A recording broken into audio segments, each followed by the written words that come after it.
معاملات جو ہیں وہ جا رہے ہیں عوامی بغاوت کی طرف، اور معاملات جا رہے ہیں نیپال کی صورتحال کی طرف، بنگلہ دیش کی صورتحال کی طرف، سری لنکا جیسی صورتحال کی طرف،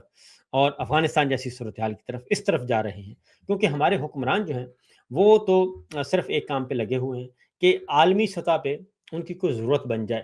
اور صدر ٹرمپ روزانہ ہر تیسرے دن تعریف کر دیتے ہیں، اور وہی تعریف اٹھا کے پورے ہمارے پاکستان کا جو میڈیا ہے ان کو واٹس ایپ کی جاتی ہے، میڈیا مینیجرز کو، نیوز مینیجرز کو، اینکر پرسنز کو، اور سوشل میڈیا اور ڈیجیٹل میڈیا پہ کہ جناب اس کو پھیلا دیں، یہ ہماری تعریف آ گئی ہے، صدر ٹرمپ نے پھر کہہ دیا ہے کہ فیلڈ مارشل گریٹ پرسن ہے اور شہباز شریف جو ہیں وہ میرے فیورٹ آدمی ہیں، تو لہٰذا ان کو بھی یہ کر دیں، یہ ان کی خواہش یہ ہے۔ پھر یہ ہے کہ ایران اور امریکہ کے درمیان کو معاملات طے ہو جائیں اور ہمیں بھی کچھ نہ کچھ مل جائے گا، یہ اس میں ثالثی کا بڑا کام ہے اور اس پہ کر رہے ہیں۔ لیکن حقیقت کیا ہے، پچھلے دنوں مارکہ حق بنایا گیا اور ایک پورے ملک میں اور تمام میڈیا ہاؤسز کو کہا گیا، اور خاص طور پہ پنجاب میں تو ہر ضلع میں، ہر شہر میں منانے کی کوشش کی گئی، اور وہاں پہ جو بےہودگی نظر آئی وہ اپنی جگہ پہ قائم ہے، اور اس میں بھی ایسے بےہودہ گانے جو ہیں وہ گائے گئے۔ تو فیلڈ مارشل کو اور ہمارے شہداء کو، ہمارے ملٹری فورسز جو فورسز ہیں ان کو سوچنا چاہیے کہ یہ آپ کے ساتھ کیا کیا ہے پنجاب گورنمنٹ نے، اور اتنے بےہودہ گانے جو ہیں وہ آپ کی نظر کیے گئے ہیں، اور وہاں پہ بھی یہی معاملہ درپیش ہے ان کو بھی، تو توجہ نہیں ہے۔ اور پھر یہ ہے کہ اے آئی کی جو آرٹیفیشل انٹیلیجنس کی جو ویڈیوز ہیں ان کو آپ مریم صاحبہ ٹویٹ کر رہی ہیں اور ان کو کہہ رہی ہیں کہ یہ ہماری کارکردگی ہے، اور جب پکڑی جاتی ہیں تو اس کے بعد معذرت بھی نہیں کرتی۔ تو ایک پورے کا پورا ماڈل ایسا ہے کہ بس آپ نے ٹی وی اسکرین پہ جو ہے وہ بہت زیادہ انویسٹ کرنا ہے، میڈیا کو برائب کرنا ہے، اور میڈیا کو برائب کر کے بڑے بڑے اشتہارات دیں، سب کچھ کریں اور معاملات کو آگے لے کر چلیں، اور ہماری اجلی تصویر آئے اور ٹی وی پہ سب کچھ اچھا نظر آ رہا ہے تو اس کا مطلب ہے ٹھیک ہے۔ اور اربوں روپیہ 12 اب تک اگلے سال کے لیے 12 ارب روپے مانگا گیا، 1 ارب روپے ہر مہینے خرچ کیا جائے گا میڈیا پہ انیشلی، تو اس سے آپ اندازہ کر سکتے ہیں کہ پاکستان کے عوام، اور یہی 12 ارب روپے جو ہے وہ اگر کسی پاکستان کے غریبوں کی فلاح و بہبود کے لیے لگا دیں،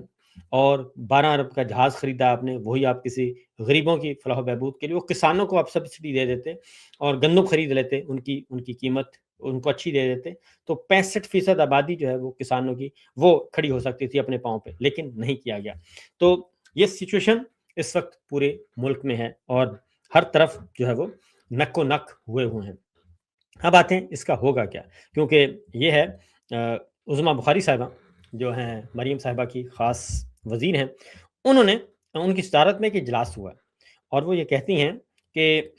یہ انفارمیشن اسٹیئرنگ کمیٹی کا اجلاس تھا، تو انہوں نے کہا کہ D G I S P R سے انہوں نے ریکویسٹ کیا جی تعلیمی اداروں کے دورے جاری رکھیں۔ D G I S P R سے وہ کہہ رہے ہیں کہ آپ تعلیمی اداروں میں جائیں، دورے کریں، اور سوشل میڈیا پر نفرت انگیز مواد پھیلانے والوں کی نشاندہی کے لیے خصوصی مانیٹرنگ جو ٹیم ہے،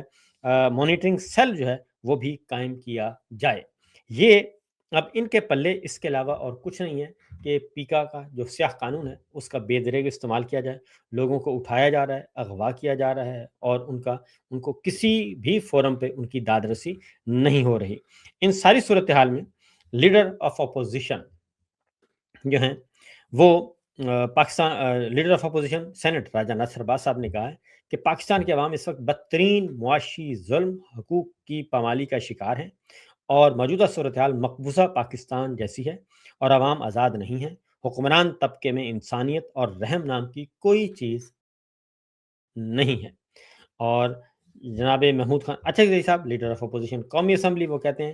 ہمیں صرف یہ ڈر ہے کہ اگر ہم عوام کو سڑکوں پر لے آئے تو پاکستان اس کو سہ سکے گا یا نہیں، اور وہ اس لیے بھی کہہ رہے ہیں کہ خاص طور پہ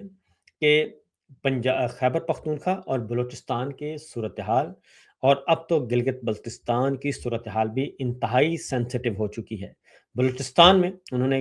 محمود اچھا صاحب کہتے ہیں کہ بلوچستان میں بلوچ نوجوان تو پہلے سے ہی ناراض ہے اور وہ عدم اطمینان کا اظہار کر چکا ہے، اور اس وقت سے ڈریں جب بلوچستان کا پختون نوجوان جو ہے وہ بھی ان کو جوائن کر لے۔ اگر انہوں نے جوائن کر لیا تو پھر جتنی مرضی آپ وہاں پہ فوج لے آئیں، جتنی مرضی طاقت کا استعمال کر لیں، پھر صورتحال آپ کے قابو میں نہیں رہے گی۔ اور یہ ہم اس حادثے سے گزر چکے ہیں، اور وہ حادثہ ہمارے ساتھ ہو چکا ہے، مشرقی پاکستان بنگلہ دیش میں کی صورت میں یہ ہو چکا ہے۔ تو لیکن ہمارے جو حکمران ہیں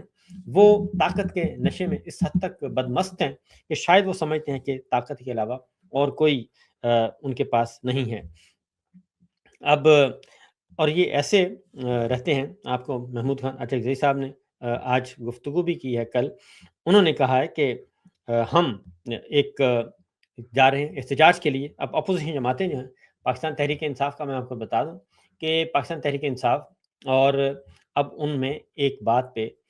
کنسنسس ہوتا جا رہا ہے اور انتظار کیا جا رہا ہے، دیکھا جا رہا ہے کہ جو اس وقت وعدے کیے گئے ہیں اپوزیشن رہنماؤں سے، جو وعدے کیے گئے ہیں، اور پی ٹی آئی کے لوگوں سے جو وعدے کیے گئے ہیں، اور یہاں تک کہ عمران خان صاحب کی فیملی کو بھی یہ کہہ کر کہا گیا کہ جی تھوڑا سا صبر کر لیں، ہم بات چیت کر رہے ہیں تو کوئی نہ کوئی راستہ نکل آئے گا، اور عمران خان صاحب کو ہاسپٹل شفٹ کر دیا جائے گا، بشرا بی بی کو ہاسپٹل شفٹ کر دیا جائے گا۔ یہ چند دن کی بات ہے۔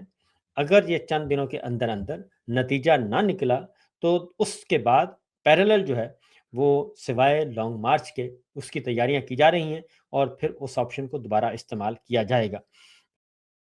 اور یہ پی ٹی آئی کے اندر ہر طرح کے، اور خاص طور پہ اس میں اب صرف نہیں ہوگا بلکہ ہو سکتا ہے اس میں طلبہ جو ہیں وہ بھی جوائن کریں گے، کسان بھی جوائن کریں گے، اور وکلا تنظیمیں بھی جوائن کریں گی، اور صحافیوں کے ساتھ جو آنے والے دنوں میں مزید میں آپ کو بتا دوں کہ جو صحافیوں کو پھینٹا لگنے لگا نا، وہ اب تک کے پھینٹے سے زیادہ پھینٹا ہوگا، اور ان کو در بدر کیا جائے گا، اور در بدر بھی کیا جائے گا، ان کو ان کا مذاق بھی اڑایا جائے گا، اور ان کو بے یار و مددگار چھوڑا جائے گا، اور جو رہی صحیح کسر ہے وہ بھی ختم ہو جائے گی۔ محمود خان اچکزئی صاحب نے کہا ہے خاص طور پہ اپوزیشن جماعتوں کے ساتھ، اور جو ایک متحدہ اپوزیشن کا ایک فورم بنا ہے، سینیٹر مشتاق صاحب بھی اس میں آ گئے ہیں، اور باقی لوگ بھی آہستہ آہستہ کر رہے ہیں، تو وہ بھی تیاری کر رہے ہیں لانگ مارچ کی، کہ لانگ مارچ کے علاوہ ہمارے پاس اب کوئی آپشن نہیں ہے۔ تو آنے والے دنوں میں یہ لانگ مارچ جو ہے وہ آ سکتا ہے۔ تو یہ صورتحال ہے جناب، یہ سچویشن ہے۔ باقی ایران کا معاملہ جو ہے وہ پہنچا ہوا ہے بیجنگ میں، اور صدر ٹرمپ بیجنگ میں ہیں، چائنا میں ہیں، اس وقت دورے پر ہیں، اور صورتحال یہ ہے کہ اب ایک بات کو تسلیم کر لیا گیا ہے کہ خاص طور پہ ڈیموکریٹ کانگریس مین ہیں امریکہ کے، اور انہوں نے کہا ہے کہ 39 طیارے مجموعی طور پر امریکہ کے گرے ہیں ایران اسرائیل امریکہ جنگ میں، 39 طیارے، 39 طیارے جو ہیں وہ گرے ہیں، اور یہ بہت بڑا نقصان ہے۔ دوسری جانب ایران کے بارے میں یہ کہا جا رہا ہے، انٹیلیجنس امریکی اخبار اس کو کر رہے ہیں، رپورٹ کر رہے ہیں کہ صدر ٹرمپ کا جو ایران کی فوج کے بارے میں اور ایران کی جو دفاعی صلاحیت کے بارے میں جو اندازے تھے وہ بالکل غلط ثابت ہوئے، اور ایران کی فوج اور ایران کی دفاعی صلاحیت امریکی صدر ٹرمپ کی توقعات سے کہیں زیادہ جو ہے وہ مضبوط نکلے، اور وہ ابھی تک قائم ہے۔ اب چائنا سے مدد مانگی جا رہی ہے کہ چائنا جو ہے وہ سپورٹ کرے امریکہ کو، اور ایران کو راضی کرے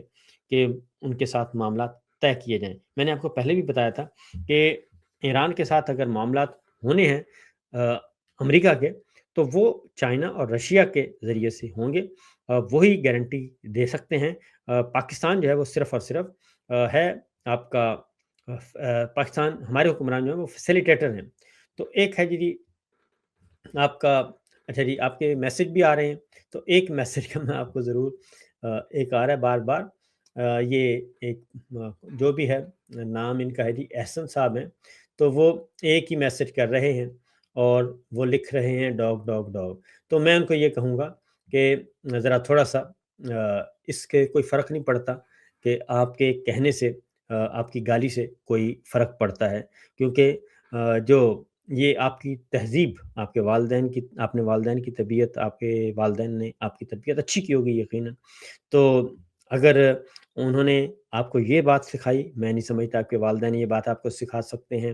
کہ کیسے بات کرنی ہے۔ آپ کے پاس کوئی دلیل ہے تو دلیل سے بات کریں، اور محض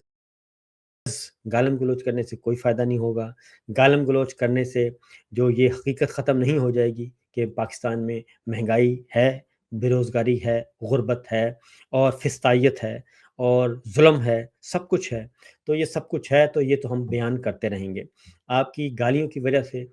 ہم بالکل مشتعل بھی نہیں ہوں گے، جذباتی بھی نہیں ہوں گے اور یہ ہم کرتے رہیں گے۔ تو جب تک میرا خیال ہے کہ آپ اپنی اداؤں پہ غور کریں اور ضرور سوچیں کہ پاکستان میں جو کچھ ہو رہا ہے، کیا اس سے آپ مطمئن ہیں؟ آپ کے والدین مطمئن ہیں؟ آپ کے بہن بھائی مطمئن ہیں؟ اور کیا آپ خود بھی مطمئن ہیں؟ اور اگر آپ کوئی گمنام ہیں، تو اس کے بارے میں کچھ کہہ نہیں سکتے۔